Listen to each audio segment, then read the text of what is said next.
Assalamualaikum warahmatullahi wabarakatuh.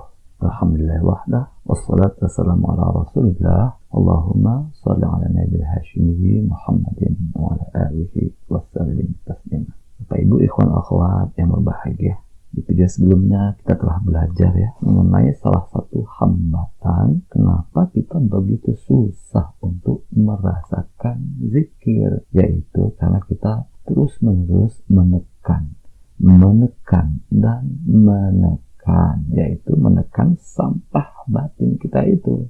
Dengan apa? Dengan karpet memori, dengan karpet intelektual. Kita menekan sampah batin kita itu dengan pengetahuan, dengan wawasan yang baik-baik, sehingga batin kita itu tidak pernah bersih. Batin kita tetap menyimpan dan memelihara sampah batin kita sendiri, karena terus-menerus ditekan, tidak terbuang. Dengan menekan itu, sampah batin kita tetap tersimpan dan mengendap di batin bawah sadar kita, di hati kita yang terdalam. Bila setiap zikir kita terus-menerus melakukan hal ini, menekan dan menekan, akibatnya apa? Akibatnya adalah terjadi penumpukan sampah di batin kita. Jadi walau kita sudah bertahun-tahun berzikir, tapi kok tidak banyak perubahan? Kok kita masih malas, kita masih dongkol, masih mudah tersinggung, mudah marah, masih tidak ingin dikalahkan, masih ingin dominan, dan sebagainya. Hal ini karena ketika zikir, kita tidak membuang sampah batin kita itu. Kita menekannya dengan karpet-karpet intelektual yang kita miliki. Dengan kata lain, kita terus-menerus berpikir, kita terus-menerus menilai, kita terus-menerus menganalisis, kita terus-menerus mengaktifkan batin intelektual kita di setiap zikir yang kita lakukan. Padahal dalam hikmah Guru Agung Pangreksa Abah Anom itu, kalau berzikir jangan berpikir, kalau berpikir sambil berzikir. Jadi untuk memudahkan pengertian kita Bapak Ibu, jadi seperti rumah kita sendiri. Bila rumah kita itu tidak pernah buang sampah, setiap hari hanya dimasukin benda-benda, sehari, 2 hari, seminggu, sebulan, setahun, berpuluh-puluh tahun kemudian, maka apa yang terjadi dengan rumah kita itu? Wah, rumah kita itu akan penuh sesak dengan benda-benda Bapak Ibu. Lama-lama rumah kita itu tak ubahnya seperti gudang. Banyak benda, sesak dengan benda-benda, sangat kacau. Rumah kita itu sangat berantakan dan juga sangat tidak menyenangkan. Nah, coba praktekkan. Jadi setiap hari kita masukin benda, tapi tidak pernah dikeluarkan, dibuang. Nah, benda-benda yang tidak penting, pada khususnya yang sudah lama, kardus televisi, dan lain sebagainya, kita tidak membuangnya, tetap tumpuk di rumah kita. Apa yang terjadi? Wah, rumah kita itu akan sesak dengan benda-benda. Atau seperti badan kita ini Bapak Ibu. Coba bila kita setiap hari hanya makan dan minum, kita hanya memasukkan makanan dan minuman ke dalam tubuh kita ini. Kita tidak pernah membuangnya, membuang kotorannya. Apa yang terjadi? Wah, tidak usah menunggu tahunan Bapak Ibu. Seminggu saja kita tidak buang kotoran. Bagaimana rasanya? Wah, itu badan kita nggak enak banget Bapak Ibu. Wah, badan kita itu tidak karuan jadinya. Bahkan malahan bisa-bisa kita sakit Bapak Ibu. Gara-gara seminggu kita tidak buang kotoran. Jadi begitu Bapak Ibu. Di dalam kehidupan ini kita perlu membuang kotoran. Kita perlu membuang sampah. Kita perlu membuang benda-benda yang tidak penting. Untuk apa? Yaitu agar kehidupan kita ini bisa lebih sehat, lebih tenang, dan lebih membahagiakan. Demikian juga batin kita ini Bapak Ibu. Setiap hari kita masukkan memori-memori, kita masukkan ingatan-ingatan, pikiran-pikiran, wawasan-wawasan, pengetahuan-pengetahuan ke dalam batin kita. Akan tetapi kita tidak membuangnya, kita tidak merilisnya, tidak membuang dan merilis memori atau pengetahuan-pengetahuan yang tidak baik dari ruang batin kita. Kan memori atau wawasan itu tidak selalu baik dan positif ya Bapak Ibu ya. Bahkan kebanyakannya itu malahan yang negatif ya Bapak Ibu. Jadi banyak memori negatif yang masuk ke dalam batin kita itu.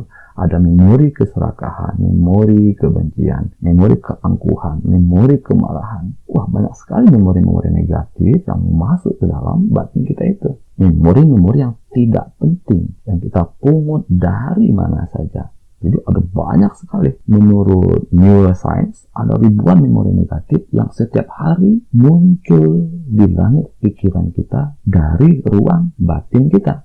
Guru Agung Pengarsa Abah Anom juga mengisyaratkan hal ini. Beliau menjelaskan, wa kullu man dzakara wa qalbuhu bi ghairi madhkurihi hujiba bi alfi hijab. Dan setiap orang yang mengingat, namun ingatan hatinya menyimpang ke selain yang diingatnya, dia telah terhijab dengan 1000 hijab, terhalang dengan 1000 penghalang. Jadi Bapak Ibu sekalian, hijab ingatan itu adalah ingatan juga. Ingatan kepada Allah, itu hijabnya adalah ingatan-ingatan selain Allah. Maka bila kita mengingat Allah, tetapi ingatan kita itu menyimpang ke yang lain, yaitu ke selain Allah, berarti ingatan-ingatan yang lain itulah hijabnya. Ingatan-ingatan yang lain itulah sampah yang mengotori ingatan kepada Allah. Jadi ingatan-ingatan yang mengganggu itu ribuan ya Bapak Ibu. Inilah sampah batin kita. Inilah yang menjadi hijab dan penghalang, yang menghijab dan menghalangi perjalanan ingatan kepada Allah. Jadi ribuan penghalang, ribuan memori-memori negatif. Maka nanti ketika kita berzikir, banyak memori-memori yang muncul. Itulah simpanan-simpanan yang tersimpan di wadah hati kita. Tapi itu sekalian yang berbahagia. Jadi ada banyak memori tidak penting di dalam batin kita itu ya Bapak Ibu. Kebanyakannya memori negatif. Maka walaupun kita memaksakan untuk khusyuk, hudur, kita memaksakan fokus zikir kepada Allah, tetap saja kita susah. Kenapa? Karena terus-menerus diganggu, diganjal oleh ribuan memori itu. Jadi Bapak Ibu sekalian yang berbahagia, perlu kita perhatikan di sini ya Bapak Ibu. Ketika kita sedang duduk berzikir, ingatan kita akan ke mana-mana ya. Nah, coba perhatikan di sini ya Bapak Ibu. Ingatan yang muncul dan ke mana-mana itu ketika kita sedang zikir, itu tidak datang dari luar batin kita. Semua memori yang bermunculan itu, semua itu adalah memori yang masih tersimpan di hati kita yang terdalam. Jadi kalau kita zikir, pikiran kita ke mana-mana. Ingatan kita ngablu, macaprak, mengalir ngidul, ke timur, ke barat, ke masa lalu, ke masa depan. Itu semua memori-memori yang muncul itu semua, itu simpanan-simpanan kita sendiri. Memori-memori yang tersimpan itulah yang sebetulnya tak ubahnya seperti sampah-sampah yang menumpuk di rumah batin kita. Nah, ini sebagai akibat dari keseringan kita menekan tadi itu Bapak Ibu. Jadi terjadi penumpukan memori di dalam rumah batin kita itu. Maka memori zikir kepada Allah, zikir hobi kita itu menjadi sangat sulit untuk dirasakan. Karena memori zikir menjadi sangat kecil bagiannya di tengah ribuan memori-memori itu tadi. Maka walau kadang kita sudah meminta bantuan jari tangan dalam zikir hobi itu ya Bapak Ibu, tapi kita masih susah merasakan hobi. Kenapa? Itu karena ribuan memori tadi itu. Ribuan memori yang masih kita simpan di ruang batin kita yang terdalam. Di ruang batin bawah sadar. Tapi itu sekalian yang berbahagia. Ada ikhwan kita yang mengeluhkan ya. Ketika saya zikir, saya mencoba untuk memperhatikan sampah batin saya sendiri. Tapi kok tidak kelihatan ya Ustaz? Ada yang seperti itu Bapak Ibu. Jadi ketika zikir itu pikirannya ke mana-mana. Dia pun merasakan psikosomatik di badan. Sebagai tanda memang ada kotoran batin itu. Akan tetapi dia tidak bisa melihat kotoran batinnya sendiri. Kenapa hal ini bisa terjadi? Hal ini disebabkan memori yang tidak penting yang tersimpan di hati itu terlalu banyak ya Bapak Ibu. Nah itu ribuan tadi, itu ribuan memori negatif tadi, al-fahijab. Jadi hati terlalu penuh dengan memori-memori yang tidak penting. Ada ribuan memori tidak penting yang masih tersimpan dan terpelihara di batin bawah sadar kita. Maka ketika kita zikir, ketika kita sapu-sapu rumah batin kita itu dengan zikir jahat, maka berhamburanlah, berterbanganlah ribuan kotoran-kotoran batin itu di langit pikiran kita. Jadi ada ribuan sampah batin kita itu. Karena ribuan, maka tentu saja susah kita untuk melihat kotoran batin kita sendiri. Akan tetapi Bapak Ibu sekalian, nanti bila kita sudah sering berzikir, maka sampah batin itu banyak terbuang. Tadinya 1000 jadi 900, berkurang lagi menjadi 800, berkurang menjadi 500, berkurang lagi menjadi 100, dan seterusnya. Maka nanti akan lebih mudah bagi kita untuk mendeteksi dan melihat kotoran batin kita sendiri. Kita akan lebih mudah untuk memantau gerakan-gerakan pikiran bawah sadar kita yang ke sana kemari itu. Kenapa lebih mudah? Karena sampahnya atau kotorannya sudah tidak banyak lagi ya Bapak Ibu, sudah tidak ribuan lagi. Maka kita jangan putus asa ya Bapak Ibu berzikir itu. Saya sudah zikir Ustaz, tetapi pikiran saya masih ke mana-mana. Tidak apa-apa, mungkin sudah berkurang dari 1000 menjadi 500. 500 itu pun kalau kita berzikir itu masih banyak pikiran ya, masih banyak ke sana kemari. Tetapi yang jelas sudah banyak yang terbuang. Turun lagi ke 300, mungkin masih banyak pikiran, tidak apa-apa. Tapi kan sudah tidak 500 gitu lah Bapak Ibu ya. Sudah banyak yang berkurang. Maka kita terus menerus berzikir. Walau tidak khusyuk, walau tidak fokus, tidak apa-apa. Yang pasti apabila kita berzikir, itu berarti kita sapu-sapu sampah batin kita. Itu sedikit banyak terbuang juga sampah batin itu dari ruang batin kita. Karena itu kalau kita berzikir, memori negatif yang masih tersimpan di wadah hati kita itu masih banyak, maka tentu kita akan susah untuk mendeteksi sampah batin kita sendiri. Jadi ya seperti kita punya teman ribuan orang, itu pasti kita susah loh mengingat namanya ya Bapak Ibu. Akan tetapi bila kita hanya punya beberapa orang teman, maka tentu saja lebih mudah bagi kita untuk mengingat namanya itu. Demikian juga sampah batin kita itu ya Bapak Ibu. Bila masih ribuan, kita akan susah untuk melihat sampah batin kita sendiri. Akan tetapi kalau sudah tinggal beberapa, tentu kita lebih mudah untuk melihat sampah batin kita sendiri. Bapak Ibu sekalian berbahagia, jadi bila kita merasa sudah berzikir, tetapi kita merasa batin kita belum tenang, kita masih mudah terbawa, masih mudah terpengaruh oleh perubahan dunia ini.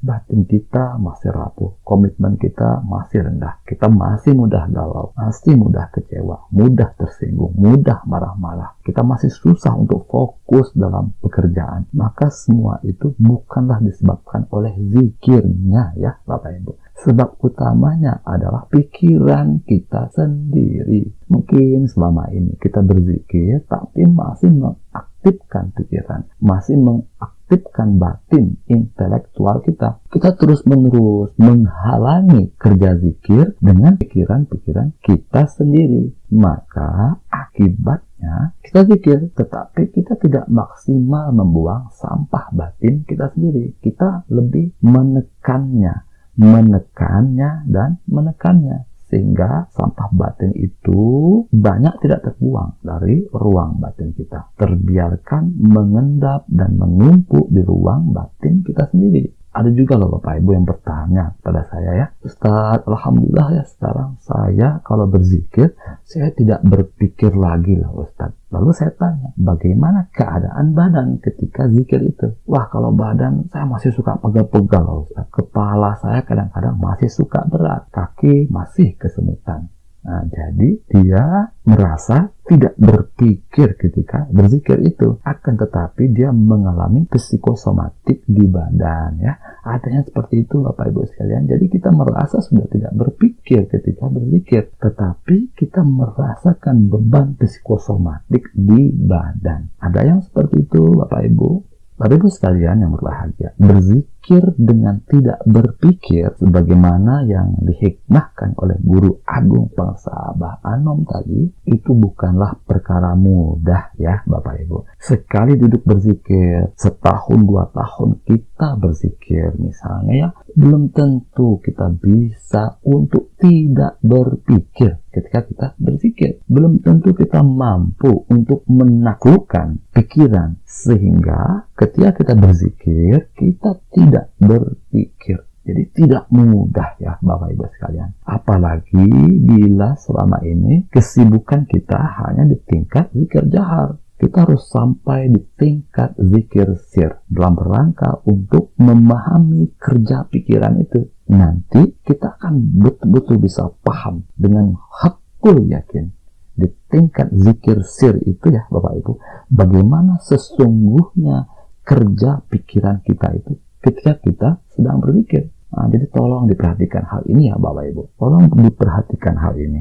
Bila kita merasa ketika kita berzikir itu kita merasa tidak berpikir, maka tolong perhatikan ini, yaitu perhatikan badan kita sendiri. Badan kita akan memberikan informasi kepada kita. Badan kita akan mengkabarkan kepada kita apakah ketika kita berzikir itu kita berpikir atau tidak. Biarkan badan kita yang menjawab. Apabila badan itu merasakan psikosomatik, apabila badan kita itu pegal-pegal, kepala berat, kaki kesemutan, dan beban psikosomatik yang lain yang dirasakan oleh badan, maka ini merupakan pertanda yang pasti bahwa kita telah berpikir. Jadi bila kita berzikir jahar, kepala berat, kaki kesemutan, punggung berat, pundak pegal-pegal, dan fenomena psikosomatik lainnya, maka sekali lagi ya Bapak Ibu, itu merupakan tanda bahwa kita telah berpikir ya Bapak Ibu. Jadi Bapak Ibu sekalian, yang perlu kita waspadai itu bukanlah pikiran sadar. Jadi Bapak Ibu sekalian, pikiran itu ada 2 jenis paling tidak. Ada pikiran sadar dan pikiran bawah sadar. Yang perlu kita perhatikan itu adalah pikiran bawah sadar, bukan pikiran sadar. Pikiran sadar itu 10%, pikiran bawah sadar itu kadarnya 90%. Jadi kita sangat kuat dikendalikan oleh pikiran bawah sadar. Pikiran bawah sadar itu kita merasa tidak berpikir di alam sadar, tapi ternyata kita sudah melakukan aktivitas berpikir di batin bawah sadar. Nah, ini yang paling susah untuk menyadarinya, paling susah untuk mengetahuinya. Kita merasa tidak berpikir, tetapi kita merasakan psikosomatik di badan. Itu pikiran bawah sadar kita yang bekerja. Jadi kita tetap berpikir di batin bawah sadar. Pikiran kita itu, keadaan pikiran kita itu kemudian mempengaruhi badan sehingga kita mengalami psikosomatik. Jadi pikiran bawah sadar itulah yang harus benar-benar kita waspadai ya Bapak Ibu. Bapak Ibu sekalian yang berbahagia. Jadi begitu ya Bapak Ibu. Maka sekarang kita mau terus-menerus menekan sampah batin kita itu, atau kita mulai membersihkannya. Kita mulai membuang sampah-sampah dari batin kita. Tentu kita harus membuangnya ya Bapak Ibu. Apapun memori yang tidak penting, yang keberadaannya itu mengganggu memori zikir kepada Allah, itu harus kita buang ya Bapak Ibu. Kita harus rilis dari ruang batin kita. Walaupun sampah batin itu kelihatannya bagus ya. Jadi ada sebagian orang ketika zikir itu muncul memori-memori yang kelihatan bagus, memori-memori intelektual, ide-ide bagus, gagasan-gagasan cemerlang, memori ilusi-ilusi yang indah. Ketika muncul kotoran batin yang kelihatannya bagus ini, dia tergoda dengan sampah batinnya sendiri, sehingga dia pun memungutnya, lalu kemudian memeliharanya. Bahkan mungkin ada yang mencatatnya, membukukannya, dan kemudian menerbitkannya. Wah, ini jadi kacau ya Bapak Ibu. Makrifat katanya. Kenapa demikian? Karena ditemukannya ketika dia sedang zikir. Itu mencatat memori-memori yang muncul begitu saja di langit pikirannya, mencatat sampah batinnya sendiri. Maka makrifat apa seperti itu? Itu kan sampah batinnya sendiri. Loh, kok dicatat gitu loh. Lalu dibukukan, lalu diterbitkan dan diaku sebagai makrifat. Maka Bapak Ibu sekalian, di zaman sekarang ini keilmuan tasawuf itu menjadi kacau karenanya, karena banyak para intelek sufi yang rajin memungut sampah batinnya sendiri. Dia catat, dia bukukan, lalu dia terbitkan. Nah, ini karena dia tidak paham hakikat memori atau ingatan atau pikiran yang bermunculan begitu saja di langit pikirannya ketika dia sedang berzikir. Itu bukan ilham. Memang kemunculannya seperti ilham, tetapi itu al-muhdatsan. Itu adalah sampah batin yang harus dibuang dari ruang batin kita. Jadi Bapak Ibu sekalian, sampah-sampah batin itu jangan dipungut, jangan dipelihara ya Bapak Ibu. Harus kita buang, harus kita rilis dari ruang batin kita. Walaupun sampah batin itu kelihatannya bagus, itu tipu daya semua. Untuk apa kita membuang? Bukan menekannya, yaitu agar batin kita itu lebih lapang, lebih lega. Agar batin kita itu pada akhirnya benar-benar hanya terisi oleh memori zikir kepada Allah. Maka tentu saja kehidupan kita akan jauh lebih tenang, dan kita pun akan mendapatkan kebahagiaan yang bersifat spiritual. Baik Bapak Ibu sekalian yang berbahagia, itu saja yang dapat kita pelajari pada kesempatan kali ini. Semoga ada hikmahnya untuk kita semuanya. Allahumma salli ala nabi hashimi Muhammadin wa ala alihi wa sallim tasliman. Allahumma salli wa sallim wa barik alaihi. Wassalamualaikum warahmatullahi wabarakatuh.